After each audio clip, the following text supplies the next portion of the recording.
What up, Grizz Nation, and welcome back to another Grizz 901, your number one Memphis Grizzlies post-game show, and it's not even close. We're in the new year. It is 2025, and we're off to a very weird start. It's 11:38 start time right now here locally in the Central Time Zone.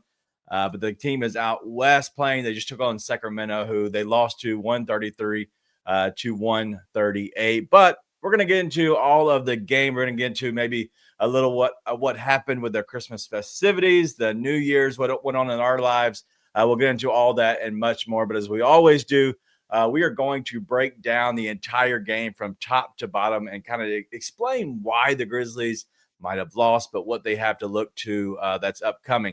I have a really good Grizz trivia tonight, so make sure you stay tuned for that. And then the last thing we're going to do is the look ahead as we look ahead to tomorrow night's game against the, I almost said Minnesota Timberwolves, the Golden State Warriors. And so we have all that and much more. So let's go ahead and hit the show.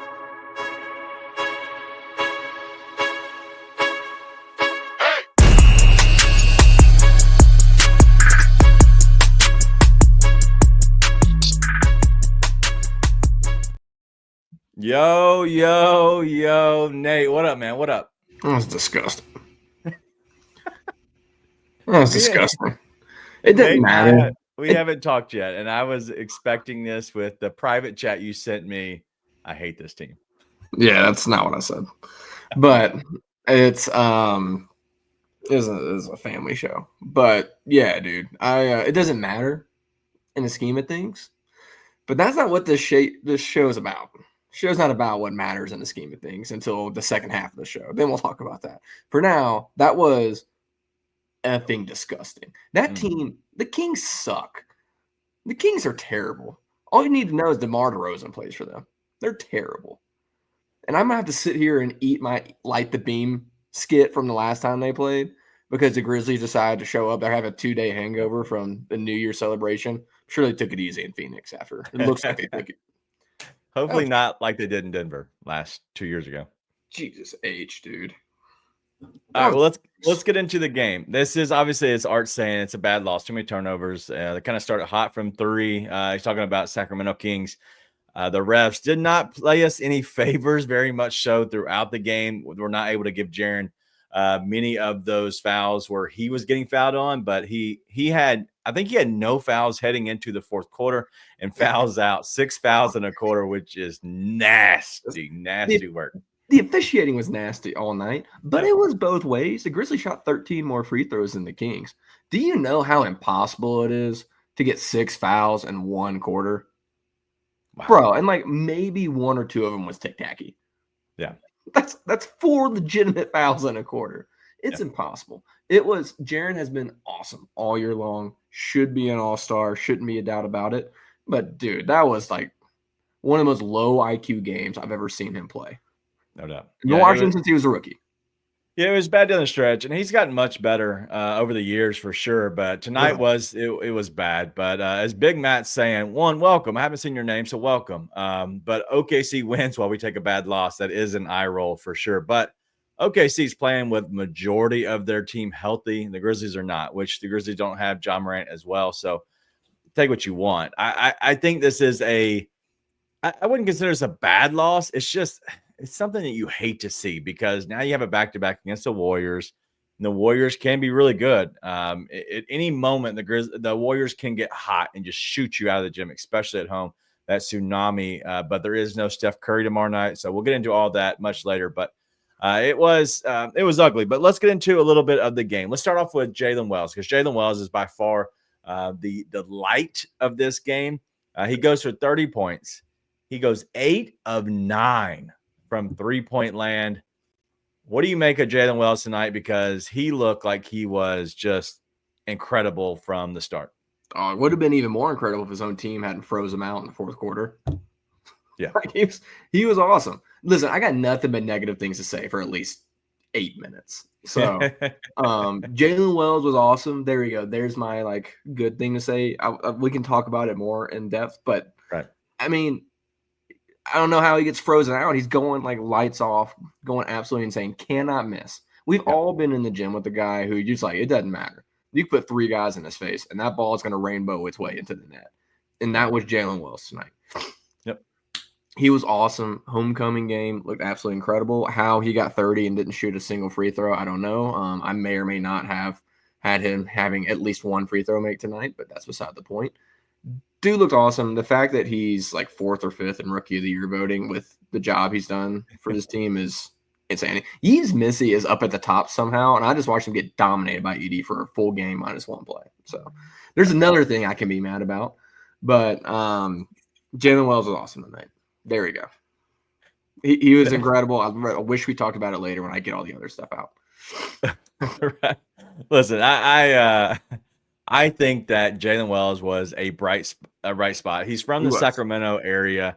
He went off completely tonight. And so if you're looking at something that you want to say, hey, tonight was good because of this. The loss sucked, but in the end, a performance like that is we're going to start off with a positive note for sure. But overall, going 8 of 9 from deep. And honestly, he was 7 of 8 until that very last. And if some people might have turned it off because it pretty much pissed me off as well. They were in the game, but if you missed it, he hit the last second buzzer beater. That means nothing at all. But going 8 of 9 overall with a 30 burger is pretty good.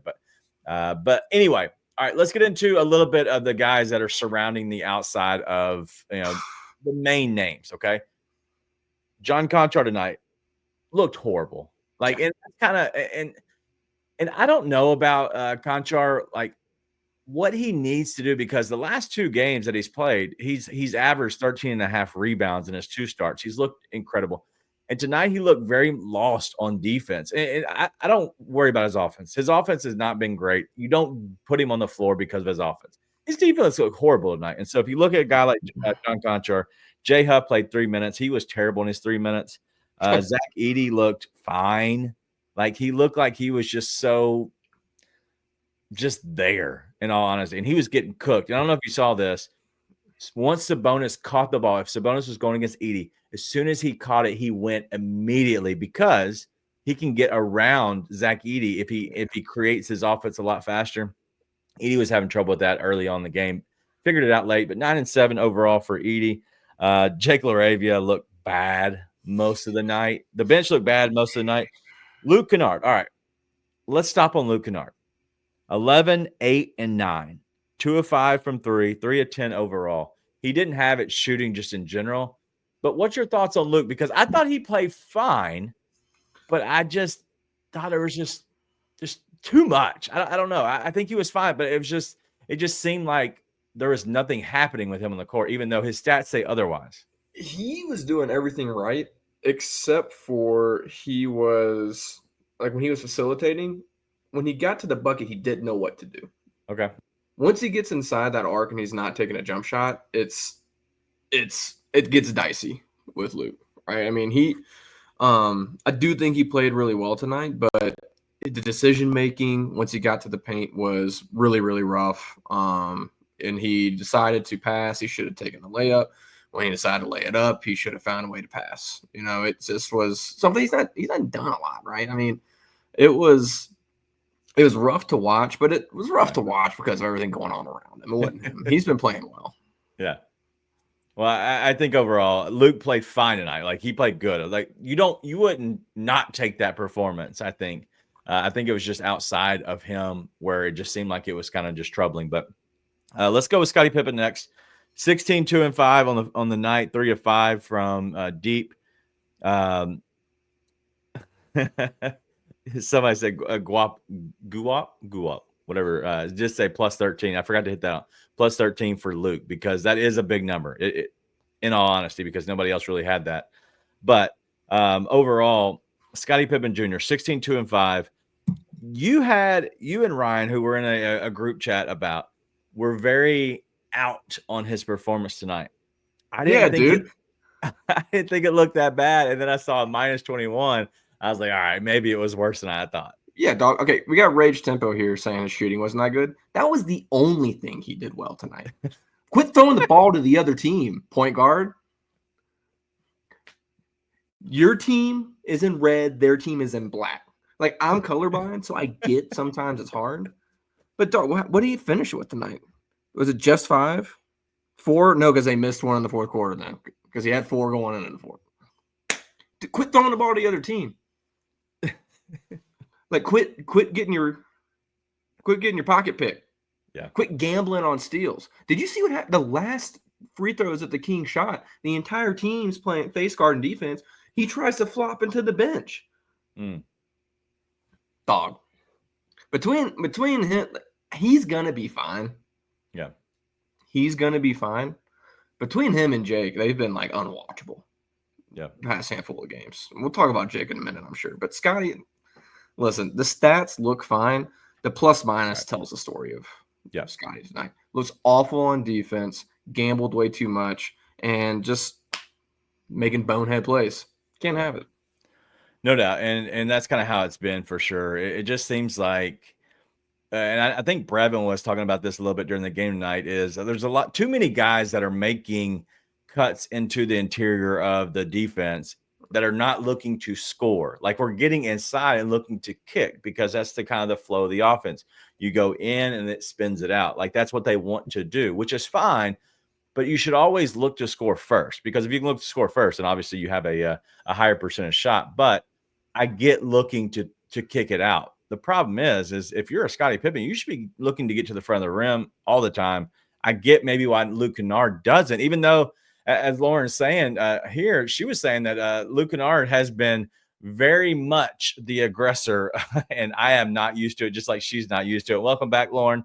We're glad to be back as well. But I just think that it's been a weird offense that they've run, and it doesn't look like much of an offense half the time.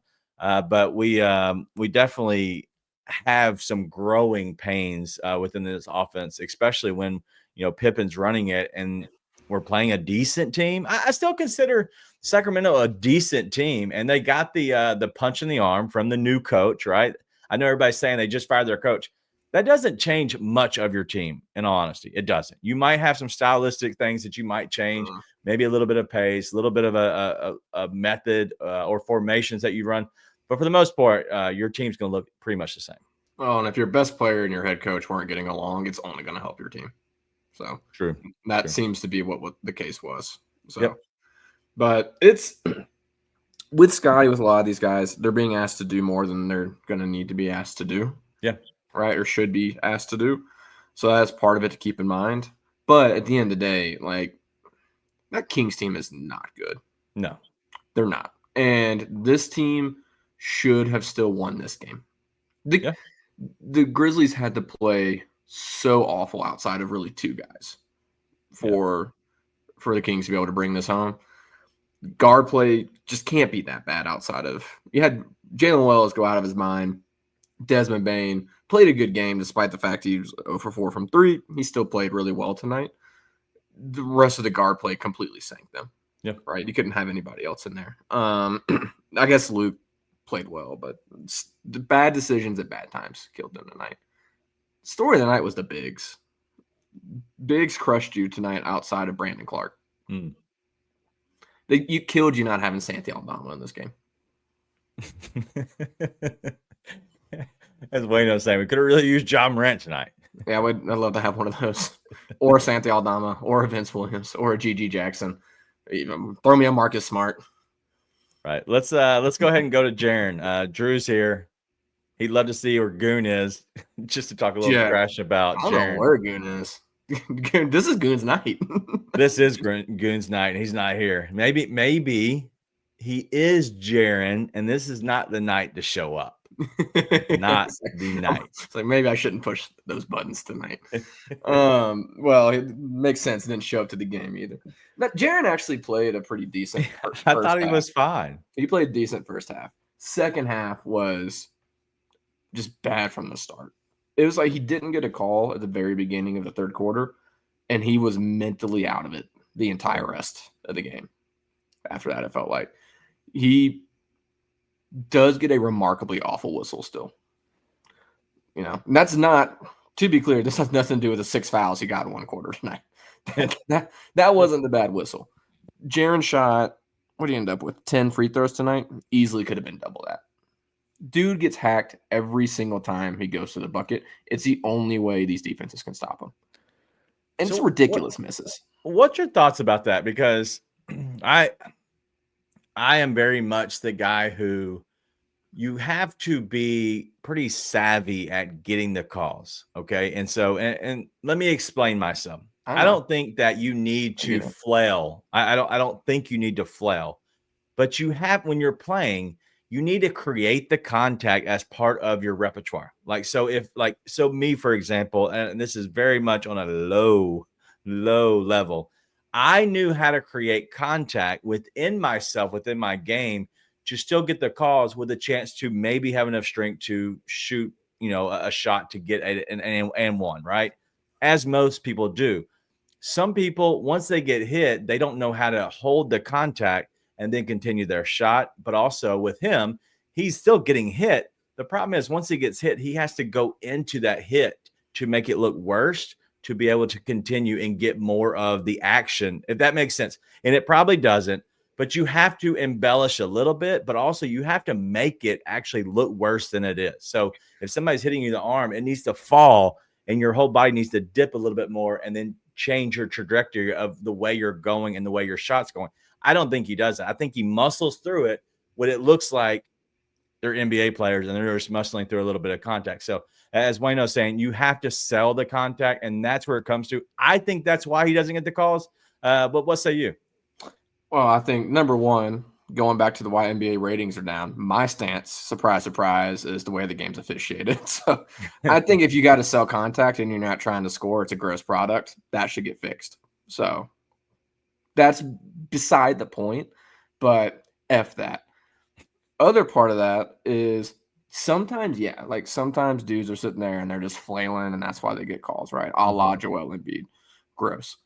But there's also times where someone just smacks his arm where I'm like, dude, I can hear it through the TV.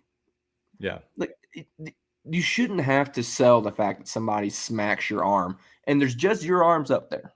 There's nothing else to watch. You shouldn't have to sell that.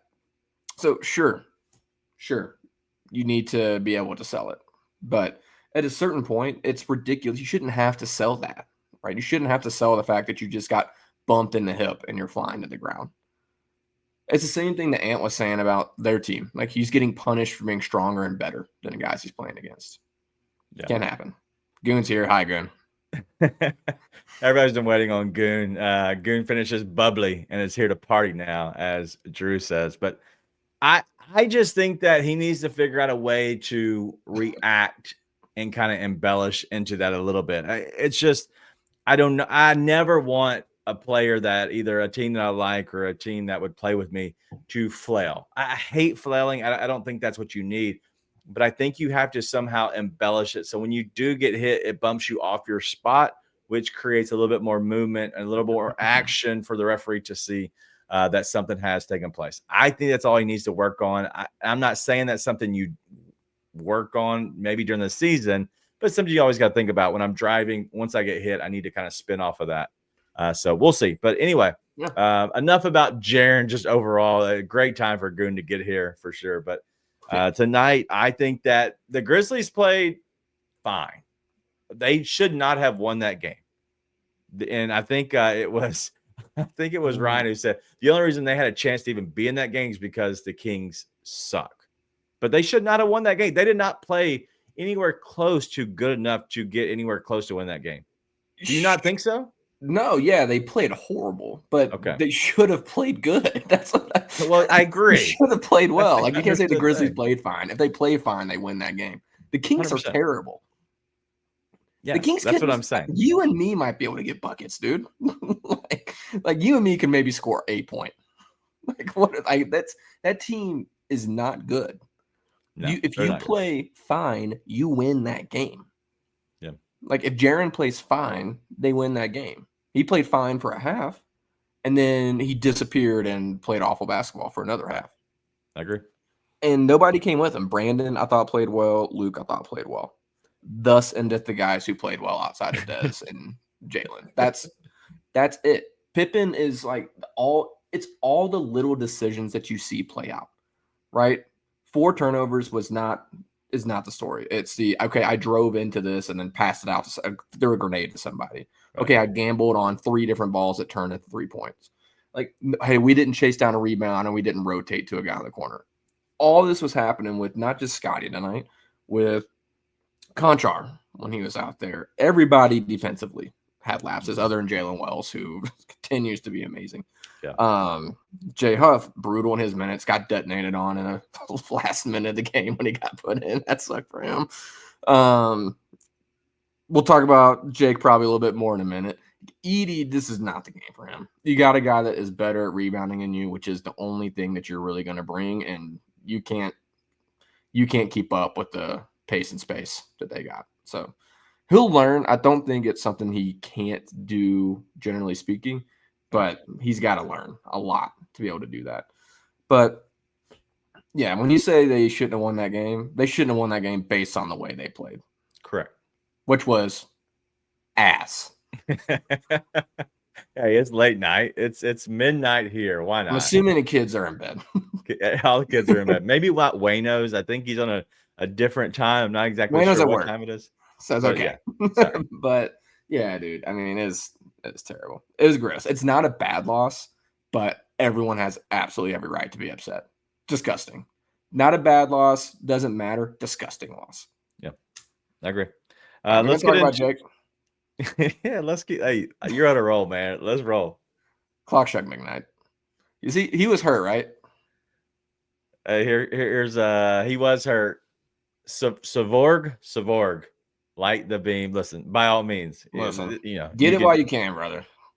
Yeah, because your team sucks, but feel free to come in and light the beam because they're going to light the beam tonight for sure. But yeah, talk about Jake, because the thing is, like, all the advanced metrics say that Jake is just in general a really good basketball player. He affects winning, but I don't see it still. I do see that he does some things that are right. And he's a guy that, honestly, if he's your 9th guy, 10th guy, I'm okay with him.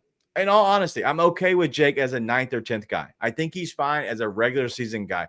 He's not a top 8 guy, but honestly, he's turning into a pumpkin.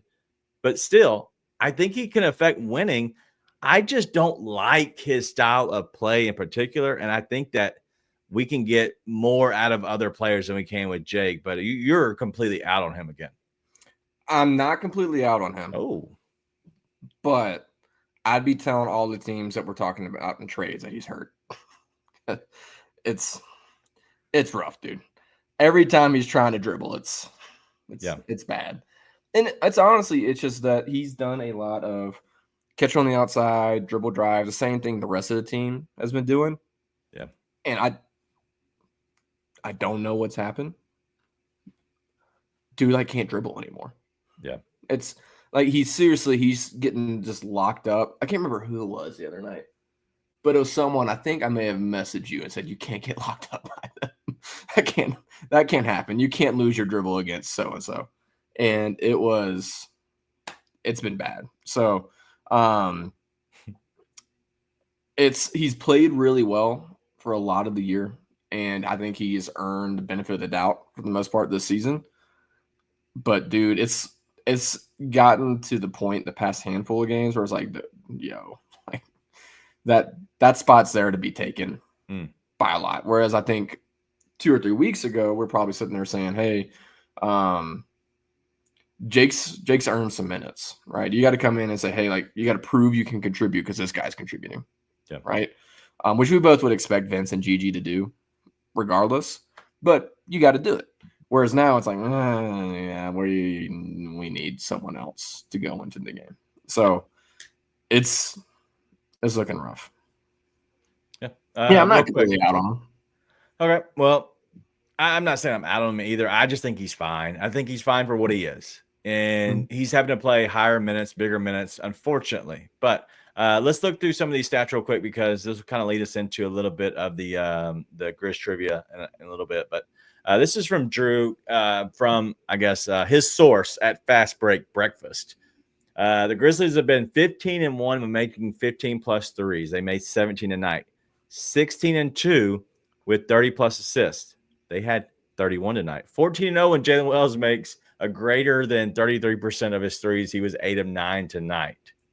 So I'm guessing now that 15-1. The 1 is tonight. I'm guessing that's updated stats, I would assume. So it's an outlier of a game, but like offensively, the only reason that this is an outlier in general is because the Kings are not good at defense. Okay.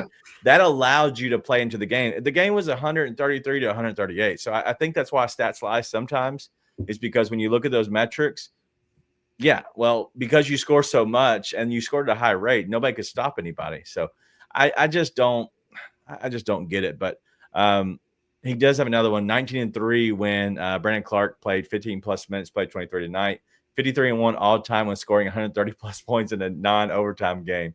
He scored 133. So I like it. I'm always down with some stats. So thank you, Drew, for that.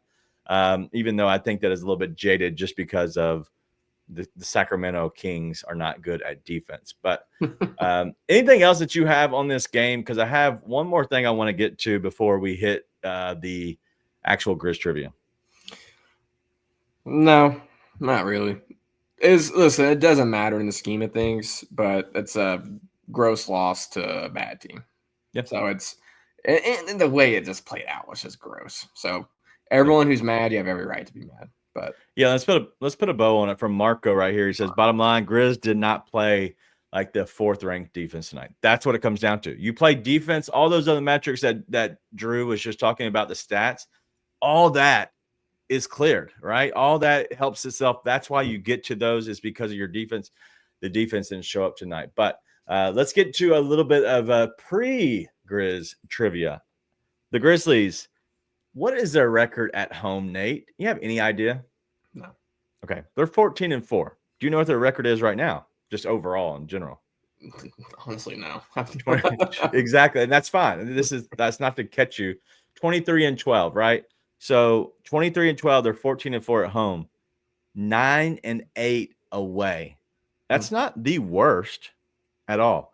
But if I had to ask you, within your conference, what do you think their conference record is if they play 19 games? 19 in conference games? Yep. Within the West. So the West. Yeah, I'm aware. Just making sure everybody understands. It's not division. There's division and conferences, not division, conference in the West as a whole. Trying to think of in conference games they've played, and it's not been pretty. They've beaten the Kings, but then they lost to the Kings. They lost to the Mavs. They lost to the Rockets. Ooh, 19 games. 19 games. 10 and 9. They are 10-9, and I think you cheated, but 10-9. Haha, Grizz trivia. 10-9. So that's the only thing that worries me is 10-9 against your in-conference opponents, because if you look at the rest of these guys, like OKC's 19-5, Houston's 14-8, Lakers are 16-7. And that is the teams that you're comparing yourself to. You're not comparing yourself to a Clippers team that's 14-14 or a Spurs team that's 15-13. You're comparing yourself to the better teams, right?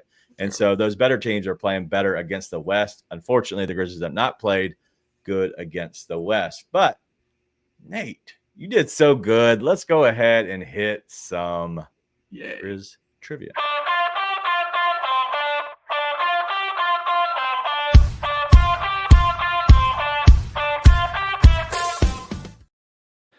All right, Nate. Tonight, our guy, Jaylen Wells, tied the all-time rookie three-point record in franchise history. Can you name not the top 5, the other 4 guys that are in the top? It's probably 12. So the top 12 makes up a total of 5 players. In just one game? In one single game, the record is 8. He is now tied with 2 other rookies with 8. And then there are 2 other players.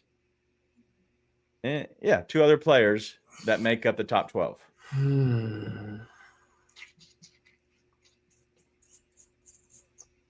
And these are Wait, all this is this year. Memphis Grizzlies, not this year, Okay, of okay. all time. Of all time. Of all time, and they're all Grizzlies. All Memphis Grizzlies. This is just Memphis Grizzlies. Rudy Gay.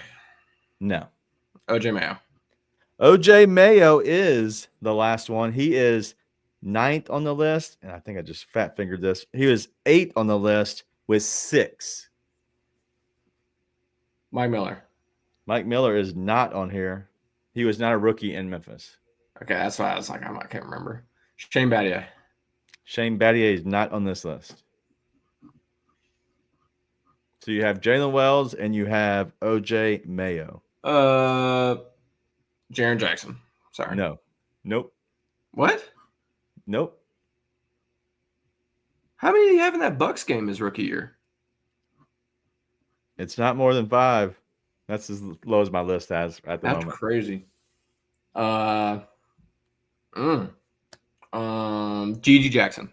Gigi Jackson is on here multiple times. He his highest number is 7. He's done it twice. He's done 6 twice in a game. And that's it for him. Okay. So you have Gigi Jackson, you have OJ Mayo, and you have Jaylen Wells. You're missing 2 guys, and these 2 guys are tied for the lead with our guy Jaylen Wells for 8. And nobody in the chat, one guy in the chat has it. Dez? But they're missing one guy. Who? Dez? No. I was about to say, he didn't get that much volume his rookie year. Nobody on this current roster. Yeah.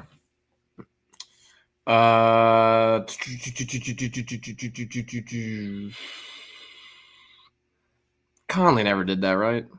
That's way he did not. For Conley. It's all Memphis Grizzlies, right? Not Vancouver. All Memphis Grizzlies.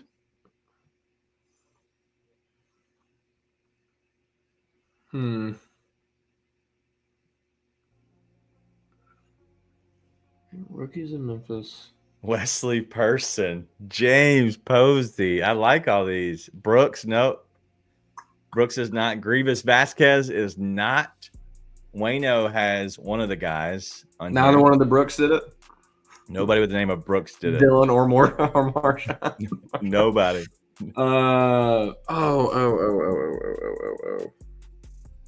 Brevin Knight did not do it, Austin. Who'd you say? Brevin Knight did not. That's not what I was thinking. Oh, what is his name? Both these guys were definitely guards. I would say I know one was a point guard. I assume both were point guards.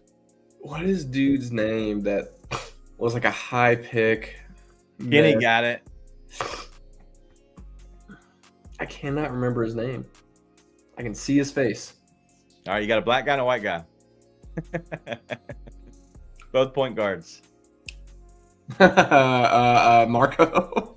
That'd be hilarious. Marco Gudero is not it. Wow. Guap, you got it. Well, I guess he's white. Yeah, whatever. JCN is white. You're gonna have to give him to me. I see the guy's face. I can't see his name. All right, Juan Carlos Navarro, which is he's Spanish. I consider him white. Okay, the white guy. And then the other guy is Lopez. yeah, and Javon Carter. That was not who I was thinking of. He's 8 in the game, so that makes sense. Though Javon Carter makes sense. Yeah, I gotta look this up. Both of those guys got hot for sure, and so obviously he ties the rookie record with 8. That last second buzzer beater was definitely one that puts him into the record books for sure. So good night overall. So I thought it was fun. So anything else you got on Grizz trivia? No, I'm trying to figure out who it was that I can't remember his name. So I'm looking through that right now. Okay, I should have guessed Sharif. All right, well, while everybody's here, before we kind of get, as Rage Tempo said, that was a tough trivia. I agree, because I am the best at this. I'm really not, but I've done much better this year at making them a little bit harder than they were last year. Last year's was just randomness. So, but anyway, let's go ahead and get to our look ahead as we look ahead to the Warriors and then we'll kind of put a bow on the rest of this night and kind of talk a little bit more about this game, but also a little bit about the Warriors and what the Grizzlies might need to do as they do look ahead. Happy New Year's to everyone. Let's start the year off right with a look ahead, looking towards the Saturday night matchup at the Golden State Warriors for our Memphis Grizzlies. This is the third time that these teams will play each other. They have split the season series so far 1-1. Game 1, the Warriors won at home 123-118. That was just an odd game. If you remember, the Grizzlies shot 16% from 3, while the Warriors shot 41% from 3. Grizzlies were down by 15 at the end of the third quarter and had a 40-point fourth quarter to cut the margin to only look like a close 5-point loss. In game 2, if you remember, Memphis wins at home 144-93. That's the famous game where Steph didn't score a single field goal in the entire game and only had 2 points off of free throws. The Warriors in that game from 3, 33%. The Grizzlies went 56% from 3. Also, side note, in that blowout win, Santi, Luke, and Jake combined for 55 points in that 51-point margin win. So what am I getting at here? The biggest thing for these teams is threes and bench play. These are two of the best teams in the NBA in bench points production. The old kind of adage is bench players play better at home. So let's see if the Warriors have a better outcome in this third matchup back at home again. They already won the first game against the Grizzlies at home. Let's see if they can repeat that again. Grizzlies kind of licking their wounds with injuries. I think this could be a very close, exciting game, even though the Grizzlies are down a few players, especially the top player, obviously being Ja Morant. If the Grizzlies just have an average shooting game to me, I think this game could be incredibly exciting, incredibly close, and hope for a nice win on the road for the Grizzlies. All right, the Grizzlies take on the Warriors, but guess what? Little going back. Lauren, she just wants to say that on her honeymoon, I got to the resort to open the sports bar and turn on the Golden State Warriors game where we held green to 0. So one, shout out and congrats to you getting married, going to your honeymoon. I would assume that just recently you're talking about when Green had 0. He's had many times he's had 0, but I'm guessing when it's against the Grizzlies. But shout out to you, Lauren, and congrats. But the Grizzlies now, they go ahead and go to Golden State tomorrow. We will not have a post game. We're not doing it on the weekends. But Nate, your expectations about this game? Warriors will be out for blood. You know that's coming, but I think the Grizzlies should still take care of business. I don't think they'll get any other guys back, right? If anything, they might have a couple of guys sit because of some injury management. But depends on how depleted they are. At the same time, I think that's a team that Steph Curry has been ruled out because of the knee, which I thought he was dealing with a thumb. So that's interesting. But I guess it's injury management for him probably too. Yep. But I depending on how depleted they are, I would expect them to show up and take care of business. That's a game where there's always some juice there. Yeah. I would imagine it's part of the reason they were not as locked in as they need to be tonight to beat that team. So I think it'll be probably a close game, if I had to guess. Okay. Which is interesting is that's not what I normally say with these games. These games tend to be blowouts one way or the other, it feels like. But I think you get a bounce back from Jaren, who, again, he was rough night, but been awesome all year. Dez has consistently looked like himself. Okay. So should be good. Yeah, and I expect this to be definitely a close game. If you got to put a line on this game, it is out right now. What do you think that line is, Nate? Is that your wife? Sorry. I would expect Warriors. I would expect Warriors 3.5. 2.5, very close. So I think that the Golden State Warriors, as Ray Shibbo saying, that they do have the small ball lineups. They're going to go with more of a bigger of Kuminga paired probably with a little bit of Draymond Green. And so I'm curious because they do have Dennis Schroeder, who's not played well at all, but he didn't play well this last time. He hadn't played well since he got traded, since the Grizzlies had that stint. But I'm curious of how well they play. I'm going to go look back at last game real quick, if you don't mind, people. They hate Buddy Hield now.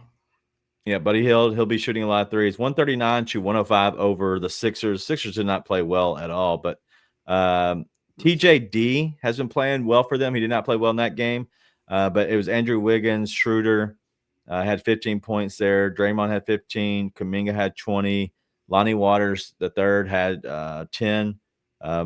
Moody had 12. There's a lot of guys that played fine, but really all they have is Kevon Looney, who comes off the bench as their big, Draymond Green, TJD, Trey Davis. And so there is no size on that team at all. So I'm curious how they attack that team, because if you're going to get up and down, which is fine, I really think this team, the Grizzlies, need to kind of get up and down quick and not take their foot off the pedal, because if you do, you can get hit with a tsunami quickly. But also, they give up a lot of points, and so I'm curious. Even if there is a big swing one way or the other, each team will give up a lot of points just as quickly as they got the points.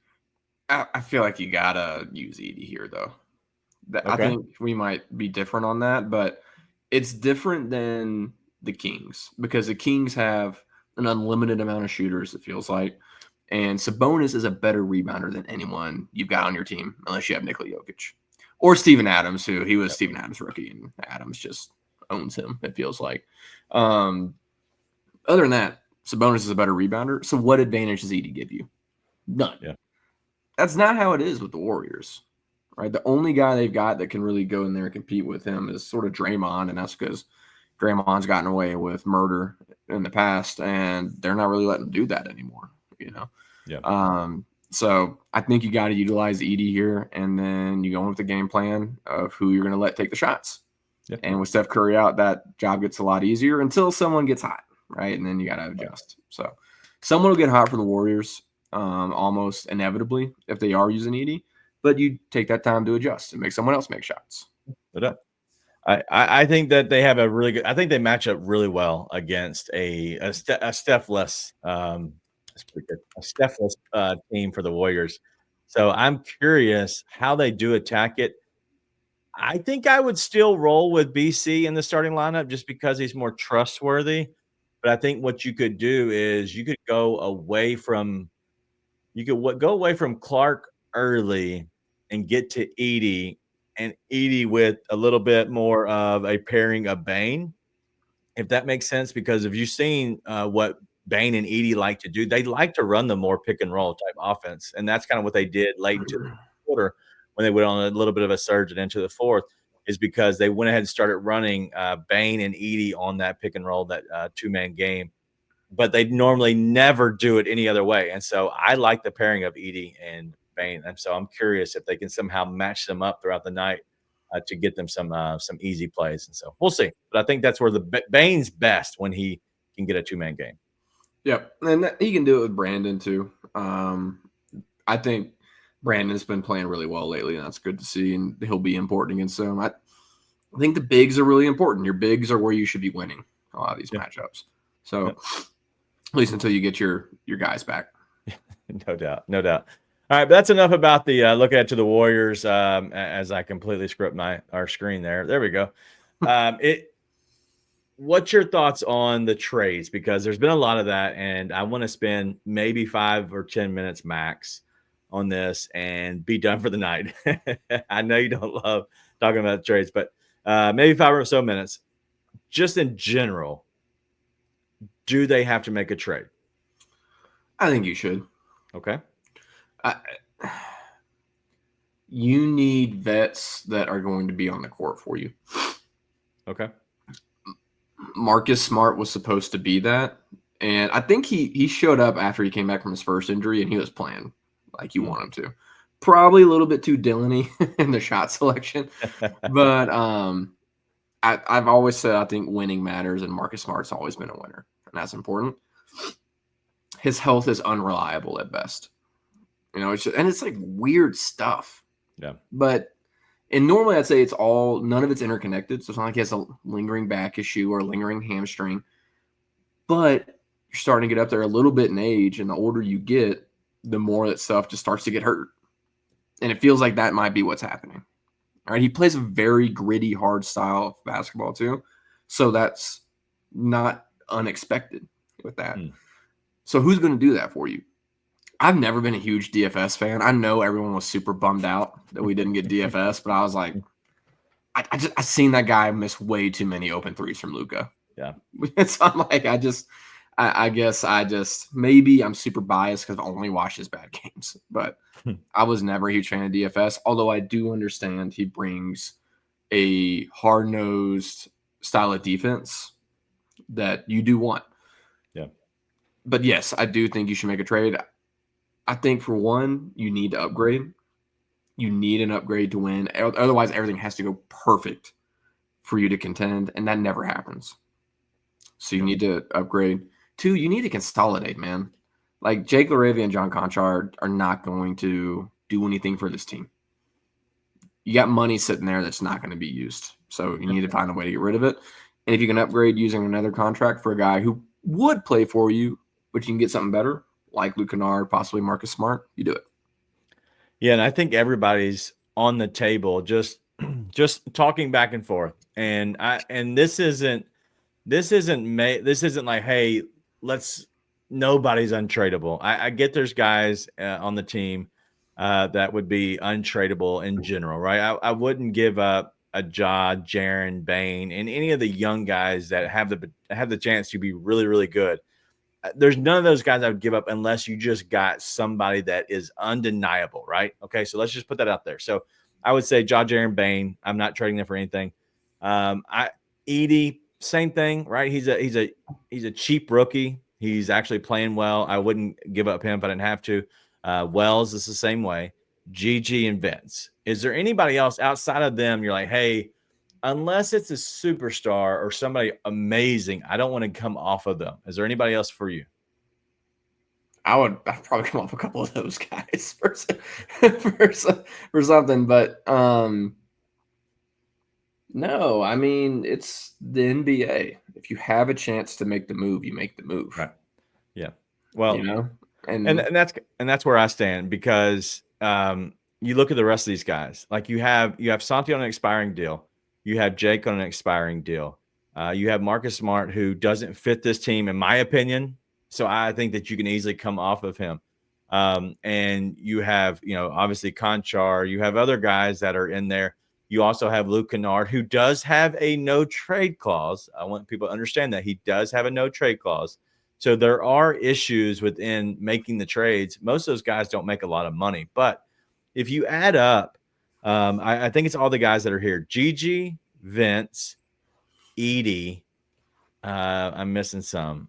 Gigi, Vince, Edie, Wells, and one other guy. It makes up a total of $20 million. Or I'm sorry, $18 million. That's their total between, I think it's 5 players. They make up a total of $18 million. Like, the time to strike now for a trade is right now, because at this point, if you can consolidate and do anything, you go ahead and make the decision now. And that is a guy that I think is like a Cam Johnson, somebody who's under contract. If I can find somebody who's under contract for at least 2 extra seasons, there's not much I wouldn't do to go get that player like that. Yeah. So we'll see. I don't know. Answer's yes. I don't know. I don't know who is out there, though. That's the only issue, is who's out there as a vet that I would want to go get. Like, there is nobody. There's one guy I would really like to have, and I know this is going to make you happy, and we've both been big on this guy, but Bobby Portis Jr., he's awesome. I think he's amazing. I think he'd be amazing backup, and he'd be really good next to Jaren. I really do think he'd be good. I would come off of Brandon Clark for a guy like Bobby Portis. I really would. So Bobby Portis. There's a lot of people that would make sense. The issue is like, why would that team want to give him up? There's just issues around it. So is there a guy that you're like, hey, I would like to see this guy, and he has to be somewhat attainable?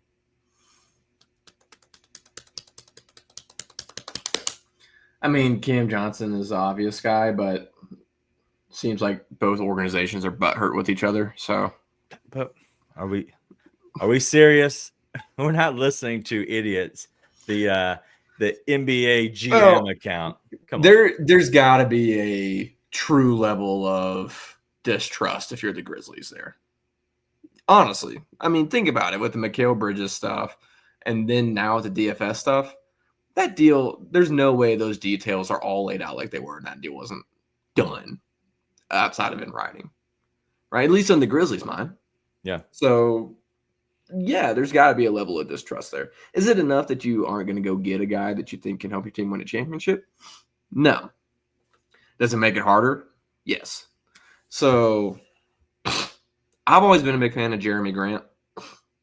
The way contracts are going, I'm less scared of his dollar amount, but I think Jeremy Grant is an amazing fourth option.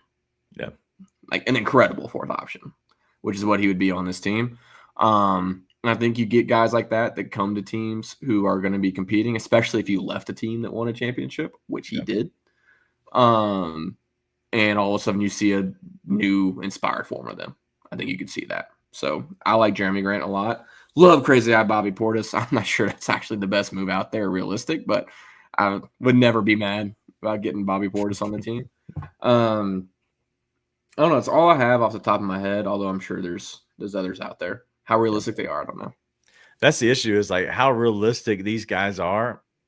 I don't know, because who would really come off of players, in my opinion, because the league is so wide open still. It's still wide open. And there's nobody that on these trash teams, there's nobody you're like, hey, let me go get that guy. I don't want Kyle Kuzma. Like, I don't want Poole. I don't want any of those guys. They're not good. And so at that point, you have to figure out how to consolidate but get good players. And it's tough to do that. It really is. And so I'm curious how they're going to pull that off and how they're going to make any trades work.